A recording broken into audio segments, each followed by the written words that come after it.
बाबा एकांतवास के लिए बनारस में चले गए।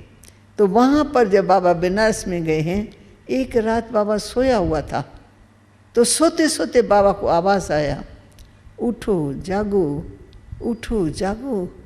बाबा की आंख खुली तो सारे कमरे में प्रकाश ही प्रकाश है, परंतु किसने कहा उठो जागो? कोई व्यक्ति नहीं है। तो बाबा आश्चर्य में पड़ गए, किसने कहा उठो जागो? फिर तो बाबा जाग उठा, तो फिर दरवाज़ा खोल करके बाहर चला गया। बहुत बड़ा घाटा बाग था, उसके बीच में एक अच्छा स्थान बना हुआ था, वहाँ बैठ गया। फिर परमात्मा ने दोबारा उसको दिव्य दृष्टि दे दी, गुम हो गया। फिर उनको कलयुगी सृष्टि का महाविनाश परमात्मा ने पहले ही दिखा दिया, कैसे विनाश होने वाला है, अंत में विनाश। अभी वो विनाश आया नहीं है, अभी अंत में विनाश दिखा है कि कैसे भारत के अंदर सिविल वॉर के द्वारा हिंदू मुस्लिम सिख ईसाई खूब लड़ झगड़ के रक्त की नदियाँ बहा रहे हैं। दूसरी सीन देखी, कुदरती आपदाएं, कहीं बाढ़, कहीं भूकंप, कहीं आग, कहीं तूफान, उसमें मनुष्य मरते डूबते जलते तरफते मर रहे थे। बड़ी भयानक सीन थी। और तीसरी सीन दिखाई, ऊपर से अग्नि बाम्स की वर्षा हो रही है, इसमें सारी सिटी की तबाही हो गई। तो बाबा ने देखा मैं किसी पहाड़ी पर हूँ और मैं अकेला ही सारी सिटी का विनाश देख रहा हूँ। तो बाबा का बदन कांपने लगा और बाबा चिल्लाने लगा, प्रभु जी बस करो बस करो, इतना भारी विनाश सहन नहीं कर सका, इतना भारी विनाश, प्रभु जी बस करो ऐसे। तो ये आवाज़ बाबा का बाहर था, बाबा बगीचे के बीच में, अंदर कोठी में आवाज़ मिला। तो घर वाले जो मेंबर सोए हुए थे वो उठ करके आए कि विनाश विनाश, बस करो, क्या हो रहा है।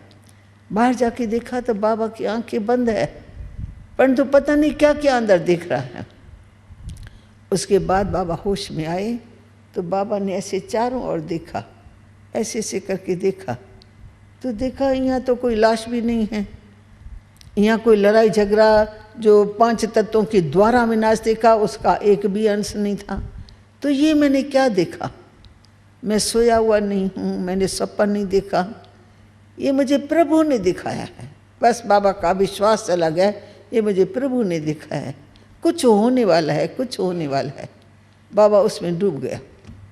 फिर भगवान से डायरेक्ट कनेक्शन ऐसा जुट गया जो बाबा परमात्मा से बातें करने लगा कि प्रभु जी मुझे बताओ, ये सब मुझे आपने क्यों दिखाया है, मुझे क्या मेरे जीवन में करना है, मुझे आप आज्ञा दो, मुझे आप आज्ञा दो, मुझे क्या करना है क्या नहीं करना है।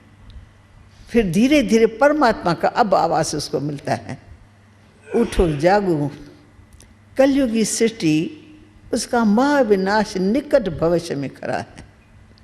उठो, तुम्हें विश्व का कल्याण करना है, तुम्हें विश्व का कल्याण करना है। फिर बाबा भगवान से बातें करते हैं, मैं कैसे करूँगा प्रभु जी, विश्व कहाँ मैं कहाँ, विश्व का कल्याण मैं कैसे करूँगा, मुझे आप डायरेक्ट आज्ञा दो, मुझे क्या करना है। फिर परमात्मा ने इशारा दिया कि सबसे पहले विश्व सेवा के लिए तुमको अपना तन मन धन स्वाह करना होगा। उस तन मन धन के सेवा के द्वारा सारे विश्व की सेवा होंगी। तो बाबा तो कलकत्ते में बहुत बड़ा नामी ग्रामी ज्वेलर, तो सीधा इशारा मिला और सीधा कलकत्ते में गया, अपने भागीदार को सेटिस्फाई करके अपने धंधे से अपना हिस्सा निकाल दिया कि भाई मुझे अब ये धंधा नहीं करना है, क्योंकि मैंने सब देखा, हीरे जवाहर सब मट्टी में मिलने वाले हैं, कोई चीज़ काम में आने वाली नहीं है। ये मकान, ये दुकान, ये परिवार, सब जो कुछ मेरे सामने है सब खत्म होने वाला है। तो मैं किसके लिए कमाऊँगा, किस लिए कमाऊँगा। तो बस निर्णय कर दिया मुझे ये धंधा अभी नहीं करना है, और ये जो पैसा मुझे मिलेगा वो मैं ईश्वरी सेवा में लगाऊंगा भगवान के आदेश से। फिर ये धंधा समाप्त करके फिर हैदराबाद सिंध में आए। फिर घर वालों ने देखा, यानी बाबा के 5 अपने बच्चे थे, 3 भाई के बच्चे थे, जिनकी पूरी जिम्मेवारी बाबा के ऊपर थी। तो 5 बच्चों के में से 3 ने शादी की थी, बाकी 2 और थे। अभी तो बाबा का घर चालू ही था, शादियाँ मुरादियाँ सब हो रही थी। चेंज अचानक आई तो बाबा की चेंज इतनी प्रत्यक्ष थी जो कोई कह नहीं सकता है। कि ये हुआ या नहीं हुआ। घर वाले सब देख रहे हैं। बाबा एकदम जैसे फरिश्ता हो गया है, चाल चलन फरिश्तों के माफिक। और कभी स्त्री देखती है तो मैं खाना लेके जा रही हूँ तो बाबा बदल जाता है और फिर श्री कृष्ण मेरे सामने आ जाते हैं। तो श्री कृष्ण या विष्णु और या बाबा फरिश्ते के रूप में। तो घर वाले सब वंडर खाने लगे। बहू कहती है मम्मी मेरे को दिखाई पड़ता है, दूसरी बहू कहती मम्मी मेरे को, बेटी कहती मम्मी मेरे को। रोज उनको दिव्य साक्षात्कार होते थे। तो परमात्मा का पहला मूल असर पड़ा घर वालों के ऊपर।